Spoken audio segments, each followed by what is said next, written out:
तो मैंने कहा कि अगर मैं आपसे पूछूं कि सेंट्रल नर्वस सिस्टम की बात करें, that is the central nervous system, और अगर सेंट्रल नर्वस सिस्टम की अगर बात की जाए तो सेंट्रल नर्वस सिस्टम में क्या क्या चीजें आएंगी बताइए जल्दी से। Brain and spinal cord. That is it includes, that is a brain and spinal cord.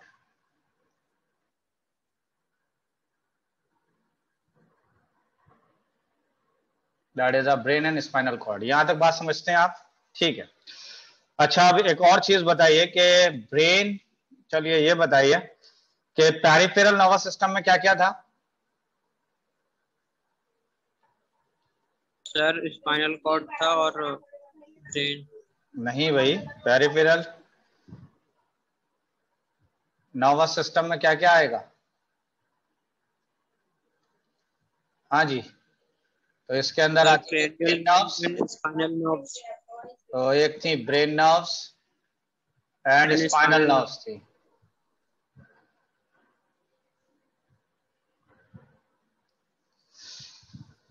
ठीक है, ये आपको मैंने करवाया होगा ना, फ्लो चार्ट बनाया था नहीं?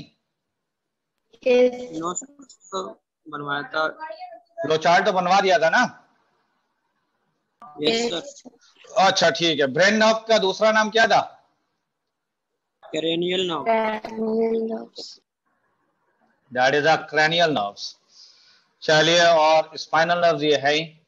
इसके बाद एक और होती हैं अगर देखा जाए तो, that is an afferent nerve fibres. That is an afferent nerve fibre है। अफरेंट नर्व फाइबर की अगर बात की जाए तो मैंने कहा कि these nerve fibers bring information from sensory organ to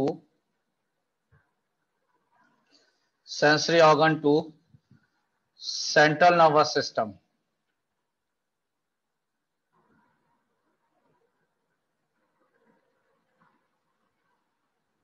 That is a, अगर देखा जाए तो ऑफरेंट नर्व फाइबर क्या है? Basically these nerve fibre bring information from sensory organ to central nervous system. क्या ये बात सही है? यस हाँ सर। जी। तो नेक्स्ट आइए, दैट इज अ दूसरा है efferent nerve fibre. Efferent nerve fibre की बात करें तो ये क्या होगा? सर ये ब्रेन से इंफॉर्मेशन लेकर आएगी। बिल्कुल। तो दीज नर्व फाइबर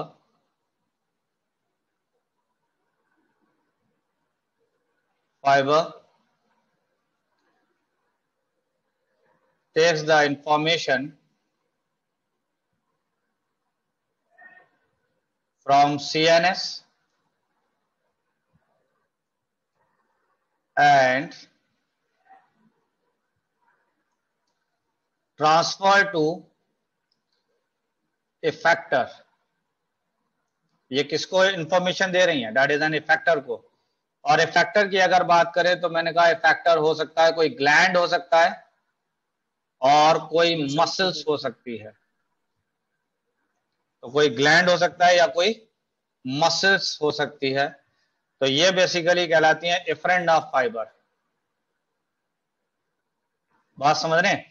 तो एक क्या है अफरेंट नर्व फाइबर और एक क्या है इफरेंट नर्व फाइबर। अगर देखा जाए तो मैंने कहा कि ये है basically, this is called as CNS, that is a central nervous system. और अगर इसकी बात की जाए तो this is the sensory organ. ठीक है। और अगर इसकी बात की जाए तो दिस इज अ इफेक्टर। तो इफेक्टर क्या क्या हो सकता है जल्दी से बताइए। ग्लैंड और मसल। हाँ जी, इफेक्टर किस किस को कह सकते हैं हम? सर ग्लैंड एंड मसल्स को। ग्लैंड और मसल्स। ग्लैंड और मसल को। ठीक है। अगर यहां से आप देख रहे हैं तो ये इस तरीके से अगर आप देखें तो यहाँ पे सेंट्रल नर्वस सिस्टम को जो इंफॉर्मेशन सेंसरी ऑर्गन से सेंट्रल नर्वस सिस्टम को लेके जा रहा है, ये कौन लेके जाएगा? Efferent that is an afferent nerve fibre. क्या ये बात सही है? और इसकी बात करें इफरेंट तो this is the efferent nerve fibre. इसको क्या कहेंगे आप? That is called as efferent nerve fibre. तो ये सेंट्रल नर्वस सिस्टम को जो इंफॉर्मेशन लेके जा रहा है, वो कौन लेके जा रहा है information? Afferent nerve fibre. Afferent nerve fibre. और सेंट्रल नर्वस सिस्टम से इफेक्टर के पास कौन ले जा रहा है information? Efferent nerve fibre. That is an efferent nerve fibre. Efferent nerve fibre का एक और भी नाम है, that is called as motor nerve. कौन सी नर्व्स है ये? That is an efferent nerve fibre का दूसरा नाम क्या है? Motor nerve fibre. बात यहां तक समझ में आ रही है, नहीं आ रही है? हाँ जी। Yes sir. अब जरा ध्यान से देख लीजिए कि सेंट्रल नर्वस सिस्टम के अंदर अफरेंट नर्व फाइबर को या फिर सेंसरी नर्व फाइबर को, इसका एक और नाम है, that is a sensory nerve fibre. तो अफरेंट नर्व फाइबर या सेंसरी नर्व फाइबर इंफॉर्मेशन क्या किसको दे रही थी? अफरेंट नर्व फाइबर या सेंसरी नर्व फाइबर किसको इंफॉर्मेशन दे रही थी? सीएनएस को। दैट इज सीएनएस को। पक्की बात है।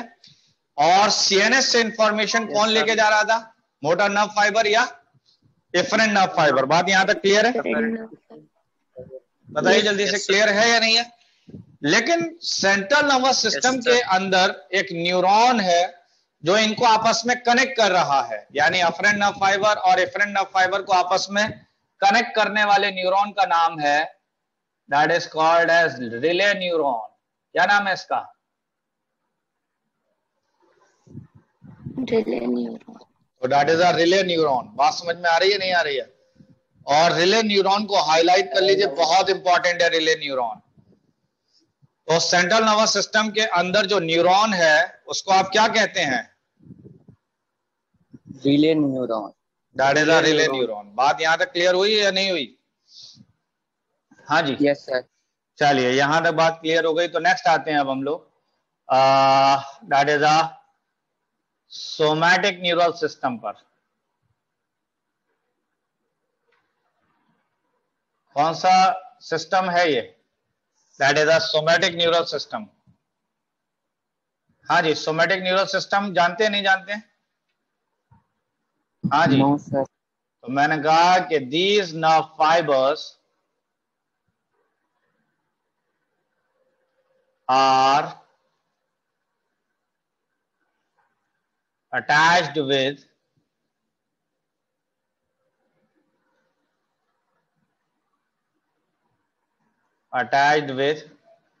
skeletal muscles। तो ये नर्व फाइबर किससे अटैच रहती हैं? Skeletal muscle.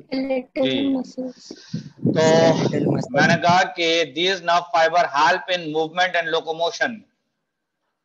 तो मैंने कहा कि these nerve fibers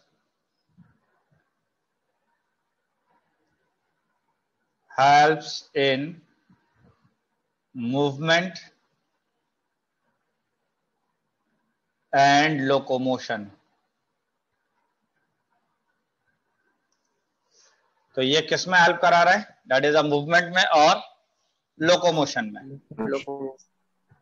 बात समझ गए या नहीं? Yes sir. ओके, चलिए नेक्स्ट आइए। अब एक इंपॉर्टेंट बात है, एक टर्म आती है ट्रैक्ट। हाँ जी, स्पेलिंग क्या है? TRACTS। That is a tract. समझ रहे हैं? ट्रैक्ट का मतलब है that is a bundle of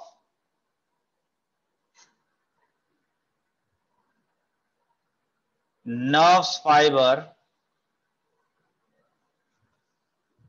in या present in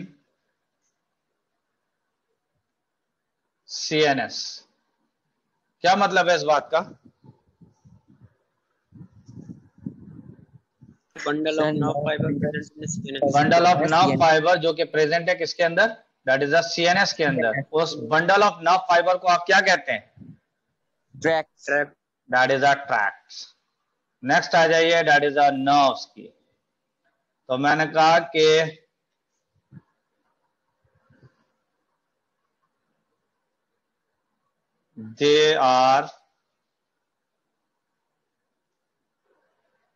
they form peripheral nervous system।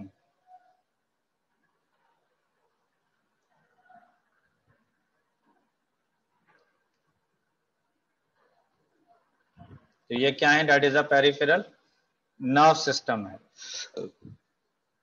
तो इनको आपने सिंपली कह दिया नर्व्स। कुछ बात क्लियर हुई या नहीं हुई? Yes sir.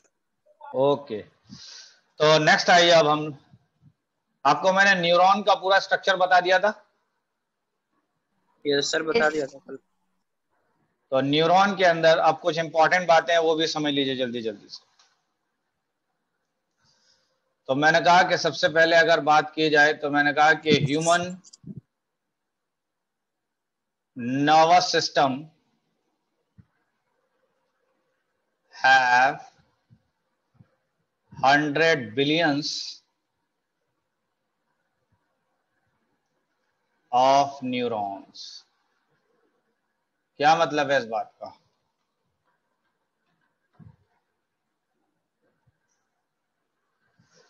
तो ह्यूमन के नर्वस सिस्टम में कितने हैं बेसिकली न्यूरॉन्स? तो दैट इज 100 बिलियंस न्यूरॉन्स मौजूद हैं ह्यूमन नर्वस सिस्टम के अंदर। बात समझ गए या नहीं समझे? Yes sir. दूसरी इंपॉर्टेंट बात कि majority of neurons are present in brain. तो सबसे ज्यादा न्यूरॉन किसमें मौजूद होगा? ब्रेन। दैट इज ब्रेन के अंदर। ठीक है, तो मैंने कहा कि न्यूरॉन और nerve cell do not divide after birth. हाँ जी, क्या मतलब है आफ्टर बर्थ? क्या मतलब है कि न्यूरॉन या नर्व सेल जो है वो डिवाइड नहीं करेगा बर्थ के बाद में। क्या ये बात समझ में आ रही है नहीं आ रही है? हाँ जी, तो आपसे मैंने कहा कि प्रेजेंट इन जी0 फेज। किस फेज में है ये?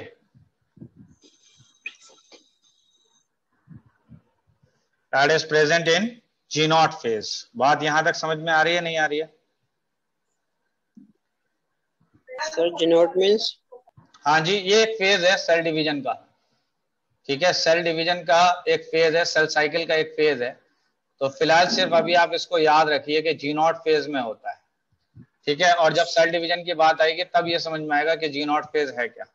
अभी सिर्फ इतना ही याद रखिए। यहां तक समझ गए? एक इंपॉर्टेंट बात और है, मैंने कहा कि neuron of cerebellum are flask shaped,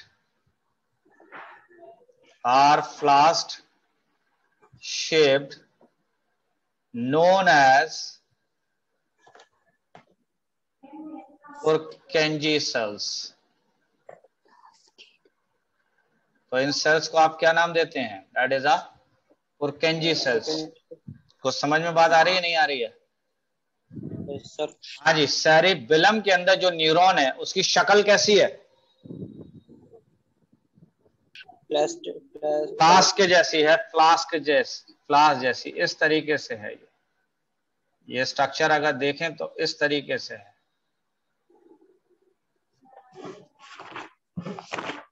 इस तरीके का शेप्ड होता है। तो इस तरीके के न्यूरॉन को आप क्या नाम देते हैं? That is a Purkinje cells. क्या नाम देते हैं इसको? पुरकेंजी। कुछ बात याद होगी या नहीं रहेगी? जल्दी बताइए। याद होगी सर। यहां पर मैंने लिखा है कि wine affect mainly on Purkinje cells. Wine किस जगह पर अफेक्ट करेगी मेनली? सर इन सेल्स में पुरकेंजी। दैट इज अ पुरकेंजी सेल के अंदर अफेक्ट करेगी। कौन अफेक्ट करेगा? वाइन। वाइन। कुछ बात यहां तक क्लियर हुई या नहीं हुई? हाँ जी। तो ये बताइए कि न्यूरॉन को मैंने कितने पार्ट्स में डिवाइड किया था? 2। हाँ जी, डिवाइडेड इनटू कितने पार्ट्स में था? 2 parts। 2 पार्ट्स। कौन कौन सा था? Sir axon and cell body. पहला था साइटोन। साइटोन का ही दूसरा नाम था that is a cell body. और दूसरा आपने बताया दैट इज एन एक्सॉन। ये बात याद है या नहीं है? यस सर याद। ओके, तो नेक्स्ट आइए।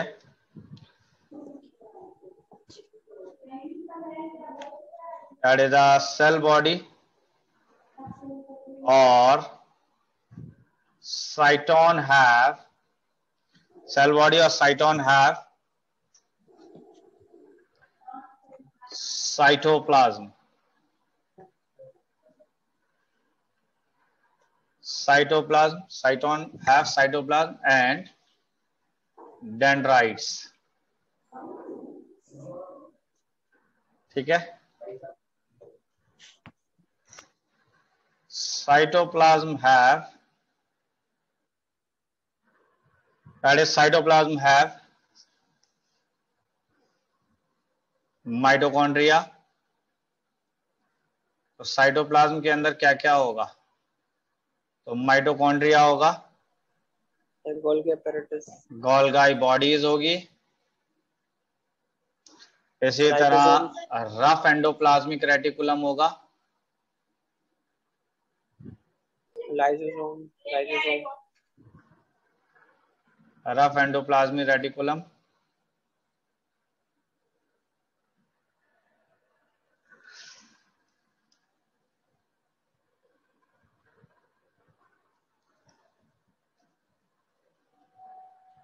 रफ एंडोप्लाज्मिक रेटिकुलम हो गया। इसके बाद नेक्स्ट आइए,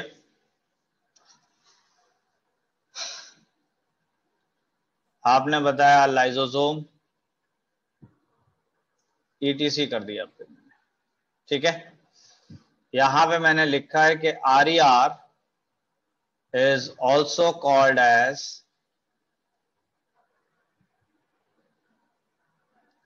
Nissl granules।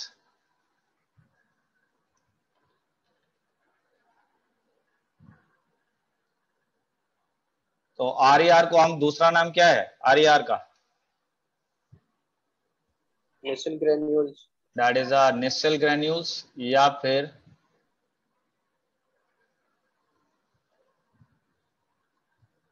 Nissls bodies। तो ये बताइए कि Nissl granules या Nissl bodies कहते किसको हैं? RER को rough RER present in neuron. समझ रहे हैं? तो RER इन न्यूरॉन। तो न्यूरॉन के अंदर जो RER है, समझ रहे हैं, that is are Nissl granules या Nissl bodies। बात यहां तक कंप्लीट हो गई, आगे बढ़े। Yes sir. तो मैंने कहा कि साइटोन हैव, यस ये सब छोड़िए, नेक्स्ट आइए दैट इज आर डेंड्राइट्स पर। These are the projections. These are the projections present in, किसके अंदर प्रेजेंट थे ये? दैट इज प्रेजेंट इन साइटोन। याद है नहीं? Yes sir. चलिए नेक्स्ट आइए, दैट इज एक्सॉन पर। तो मैंने कहा कि एक्सॉन की बात करें तो मैंने कहा कि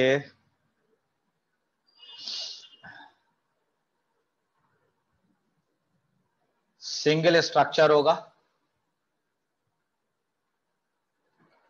with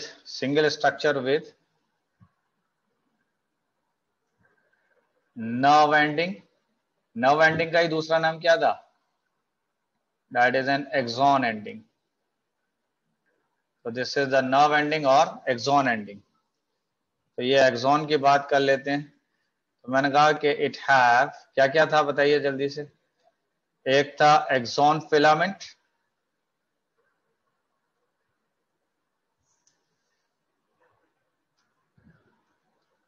that is an axon filament. दूसरा अगर देखा जाए तो इसके ऊपर माइलिन शीट थी। यहां पे माइलिन शीट के आगे मैंने लिखा है मे बी प्रेजेंट और एब्सेंट। इसका मतलब माइलिन शीट हो भी सकती है और नहीं भी हो सकती है। ये बात समझ में आ रही है? नहीं आ रही है? कि माइलिन शीट हो सकता है प्रेजेंट हो सकता है ना भी हो। और क्या था? That is a Schwann cell. कौन सा सेल है? Schwann sir. That is a Schwann cell है। यहां तक क्लियर है बात? नहीं है? एक और चीज है, that is a node of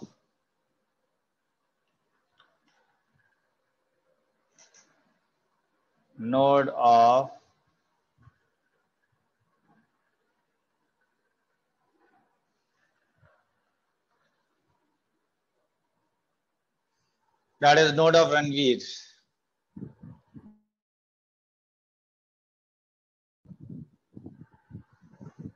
हाँ जी, यहां तक बात समझ आई या नहीं आई है?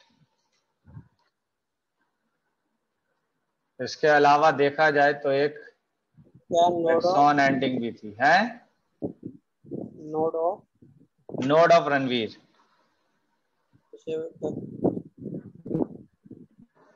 कंप्लीट हो गया या नहीं? कंप्लीट तो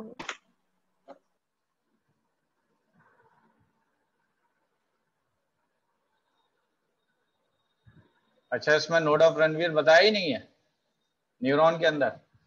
नो सर। इस जगह को देख रहे हैं आप, ये वाली जगह, इस गैप को देख रहे हैं, इस गैप को देख रहे हैं, ये जगह देख रहे हैं नहीं? क्या यहाँ पे माइलिन शीट है या नहीं है? हाँ जी। तो इस जगह को आप कह देते हैं that is a node of Ranvier.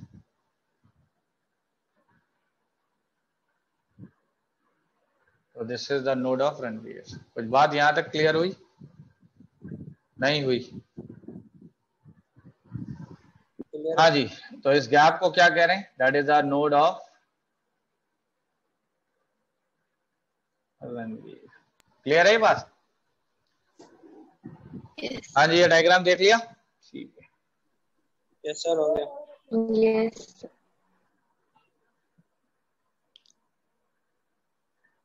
तो इस नोड ऑफ रणवीर की बात करें तो इस जगह को कौन सी जगह थी? तो मैंने कहा कि here myelin sheath is absent. तो यहां पर माइलिन शीट जो होगी वो एब्सेंट होगी। तो that is a node of Ranveer. बात यहां तक क्लियर हुई? नहीं हुई? अच्छा, नेक्स्ट मैंने कहा कि neuron is of two types, is of two types। तो न्यूरॉन कितने टाइप्स के हैं? Two types two type. तो एक है बेसिकली माइलिनेटेड न्यूरॉन, कौन सा न्यूरॉन? माइलिनेटेड। और दूसरा है non myelinated neuron.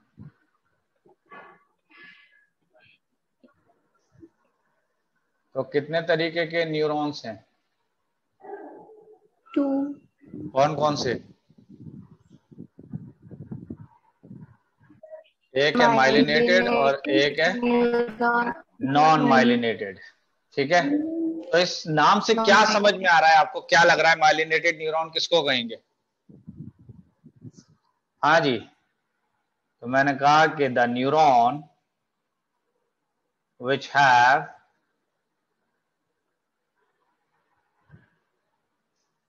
myelin sheath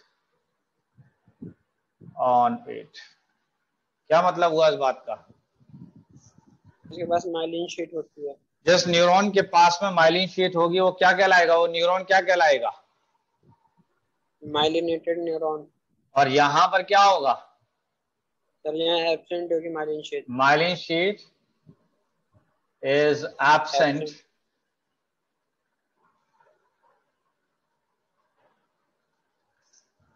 in these neurons।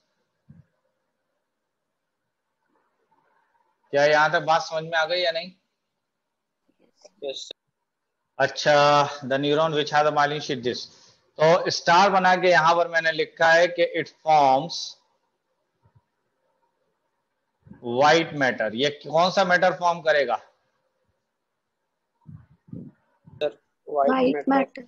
और ये कौन सा फॉर्म करेगा? It form grey matter. तो ये बताइए कि माइलिनेटेड न्यूरॉन और नॉन माइलिनेटेड न्यूरॉन की पहचान कैसे होगी? Myelinated neuron white matter form करेगा। माइलिनेटेड नॉन न्यूरॉन क्या करेगा? वाइट मैटर फॉर्म करेगा। Sir what is white matter? What is, क्या चीज?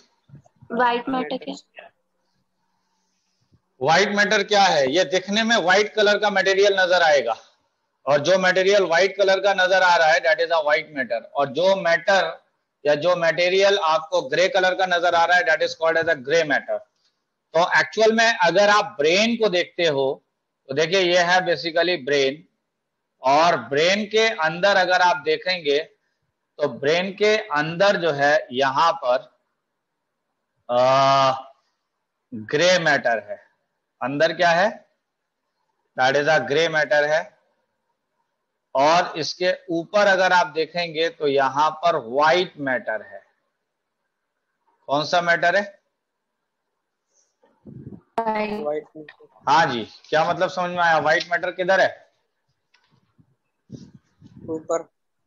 ब्रेन के हाँ जी, ब्रेन के ऊपर। ब्रेन के ऊपर। और ग्रे मैटर के ब्रेन के अंदर। यानी अगर देखा जाए, एक सेकंड इसमें थोड़ा सा मैं एक मिनट रुकिएगा। मैंने कहा कि ये बेसिकली है स्पाइनल कॉर्ड। ये स्पाइनल कॉर्ड की बात है। तो स्पाइनल कॉर्ड में अगर आप देखें तो व्हाइट मैटर किधर की तरफ है?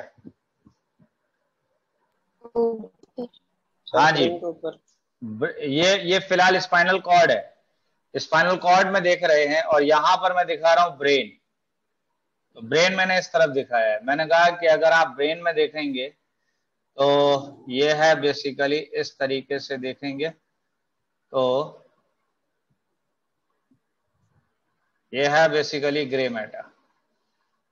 तो यहां पर ये रहा ग्रे मैटर,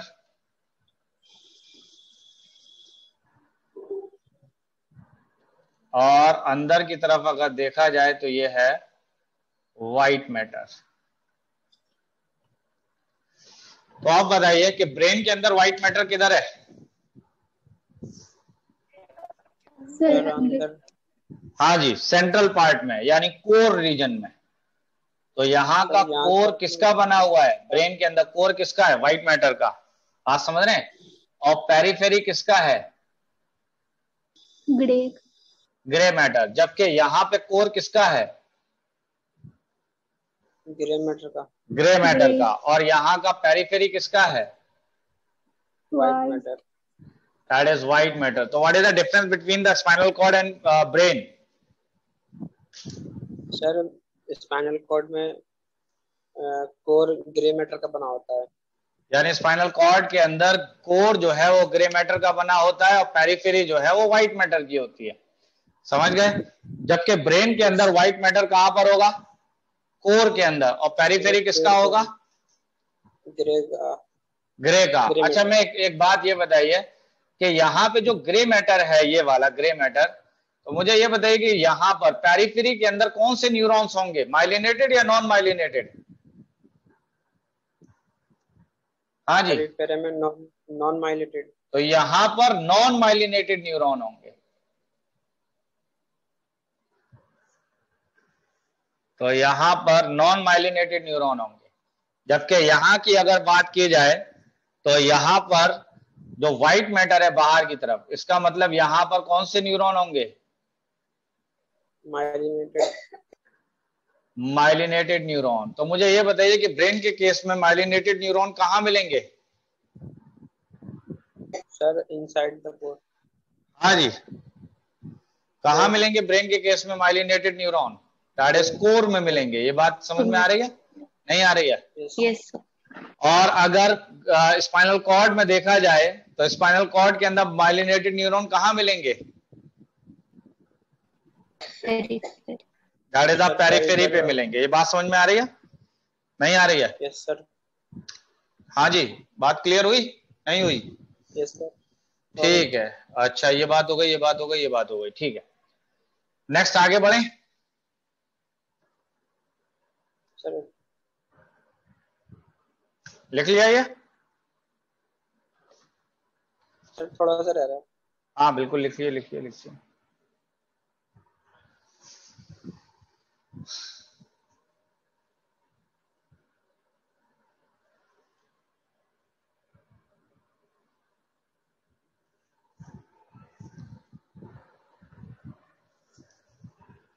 अच्छा, एक बात बताइए, माइलिन शीट के होने से फायदा है या ना होने से फायदा है?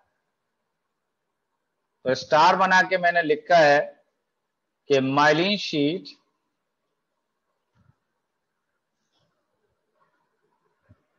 is formed by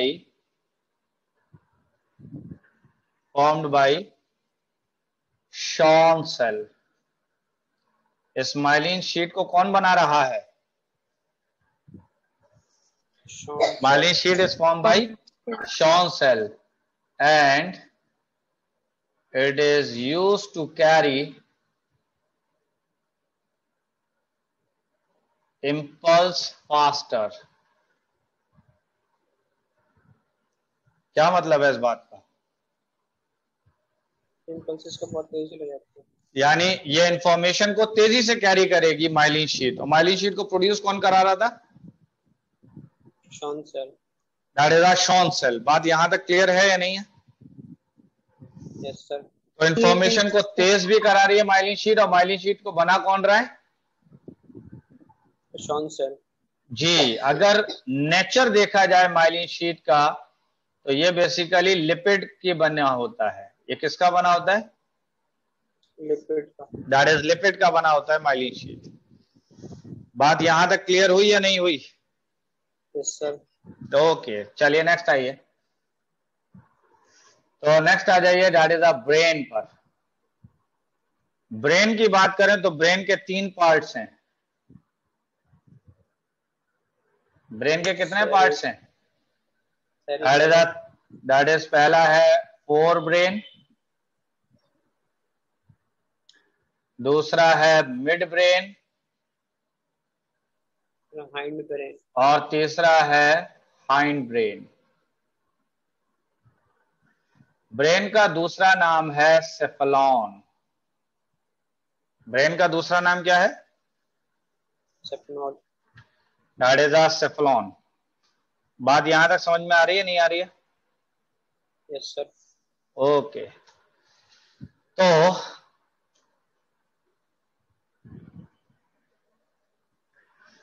मैंने कहा कि फोर ब्रेन का एक और भी नाम है, दैट इज प्रोजेनसेफलॉन।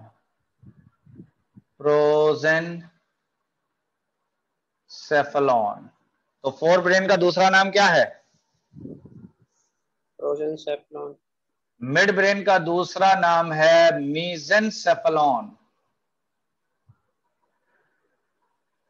ये सेफलॉन नजर आ रहा है, नहीं आ रहा है? देख लीजिए, सब में लिखा हुआ है सेफलॉन। और मीजो माने होता है मिडिल के या मिड के, तो देख लीजिए इससे नाम बन गया मीजेनसेफलॉन। और प्रो माने होता है पहले, और फोर माने होता है पहले, तो फोर का मतलब भी पहले है और प्रो माने भी पहले है, तो दैट इज अ प्रोजेनसेफलॉन। मिड माने की बात करें या मीजन की बात करें तो इसका मतलब है मिडिल, तो इसका नाम बन गया that is a mesencephalon. Hind brain की बात करें तो इसका नाम है दैट इज अ रोम्बेनसेफलॉन।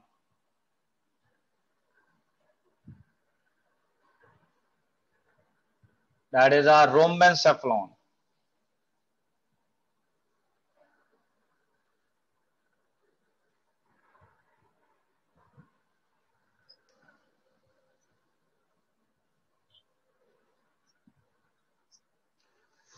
तो इसका नाम हो गया दैट इज अ रोम्बेनसेफलॉन। यहां तक क्लियर है बात? Yes sir. फोर ब्रेन के अंदर ये पार्ट्स आएंगे। तो पहले आएगा that is N olfactory lobe. क्या आएंगे? That is N olfactory lobes आएंगे। दूसरा आएगा सेरिब्रम, और तीसरा आ जाएगा डायंसेफलॉन।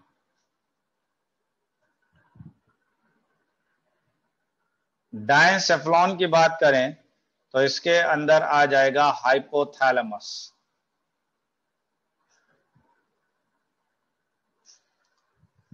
मीजेनसेफलॉन की बात करें तो इसमें आएंगी दो चीजें, एक आएगा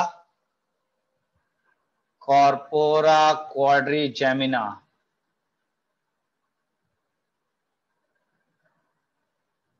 और दूसरा आएगा क्रूरा सेरिब्री। और रोम्बेनसेफलॉन की बात करें तो यहां पर आएगा सेरिबेलम, पॉन्स। रिकॉर्डिंग तो की नहीं। तो ये बताइए सबसे पहले कि ब्रेन के कितने पार्ट्स थे? 3। कौन कौन से? Fore brain, mid brain and hind brain. Fore brain, mid brain and hind brain. अच्छा, फोर ब्रेन का दूसरा नाम? प्रोजेनसेफलॉन। यानी फोर ब्रेन का दूसरा नाम है प्रोजेनसेफलॉन, मिड ब्रेन का दूसरा नाम है मीजेनसेफलॉन, और हिंड ब्रेन का दूसरा नाम है रोम्बेनसेफलॉन। कुछ बात समझ में आई? के 3 पार्ट्स थे, एक था ऑल्फैक्टरी लोब्स, एक था सेरिब्रम, और एक था डायंसेफलॉन। डायंसेफलॉन में कौन सा पार्ट आया है? That is a hypothalamus. Hypothalamus हमारी बॉडी का जितना भी एंडोक्राइन सिस्टम है, हार्मोन्स हुए, सबको कौन कंट्रोल कर रहा है? सारे हार्मोन्स को कौन कंट्रोल कर रहा है? तो ये कंट्रोल कर रहा है हाइपोथैलेमस। और हाइपोथैलेमस किस पार्ट का, ब्रेन के किस पार्ट का पार्ट है? तो ये बेसिकली फोर ब्रेन का पार्ट है। इसके बाद अगर देखा जाए तो ब्रेन के अंदर सबसे बड़ा पार्ट कौन सा है? तो दैट इज अ सेरिब्रम। और सेरिब्रम का काम है थिंकिंग का और मेमोरी स्टोरेज का, ठीक है। और जो एक और पार्ट है फोर ब्रेन के अंदर, that is N olfactory lobe. Olfactory lobe का काम है बेसिकली स्मेल से, कि ये स्मेल का एहसास कराता है कि किस तरीके की स्मेल है। इसके बाद नेक्स्ट आ जाइए, that is a mid brain. Mid brain का दूसरा नाम है मीजेनसेफलॉन। और मीजेनसेफलॉन की बात करें तो ये बेसिकली कनेक्ट कर रहा है फोर ब्रेन और हिंड ब्रेन को आपस में, यानी फोर ब्रेन और हाइंड ब्रेन को आपस में कनेक्ट कर रहा है। और दूसरी चीज, ये ऑप्टिक विजन को या आई कंट्रोल को या विजन को कंट्रोल कर रहा है मिड ब्रेन। क्लियर है? इसके बाद आ जाइए हाइंड ब्रेन पर, दैट इज आ रोम्बेनसेफलॉन। हाँ बताएं सर। ये कॉर्पोरा क्वाड्रिजेमिना ये क्या करता है? ये बस दोनों ब्रेन के, मिड ब्रेन के पार्ट है, बस इतना ही याद रखना है, इससे ज्यादा कुछ नहीं करना। समझ रहे हैं? कॉर्पोरा क्वाड्रिजेमिना है और क्रूरा सेरिब्री है, ठीक है। बस ये समझ लीजिए कि यहाँ पर इन्हीं के पास में बेसिकली पीनियल ग्लैंड मौजूद है, यहां पर पीनियल ग्लैंड मौजूद है इन्हीं के बीच में। कभी नाम सुना है पीनियल ग्लैंड का? No sir. तो ये अभी हार्मोनल सिस्टम में आप पीनियल ग्लैंड का नाम सुनेंगे, अभी रुक जाइए। तो ये कॉर्पोरा क्वाड्रिजेमिना के अंदर ही आएगा। इसके बाद आ जाइए हाइंड ब्रेन पर। तो हाइंड ब्रेन की बात करें तो इसका एक और नाम है दैट इज अ रोमेनसेफ्लॉन, और इसमें 3 पार्ट्स है that is a cerebellum, pons varoli and medulla oblongata. Cerebellum second largest part of the brain है, second largest part of the brain जो है वो सेरिबेलम है। क्लियर है बात? मेडुला की बात करें तो ये मेन सेंटर है जो रेस्पिरेशन को कंट्रोल कर रहा है, यानी ब्रेन का कौन सा पार्ट है जो रेस्पिरेशन को मेनली कंट्रोल कर रहा है, तो दैट इज अ मेडुला। यहां तक क्लियर हुई बात? सर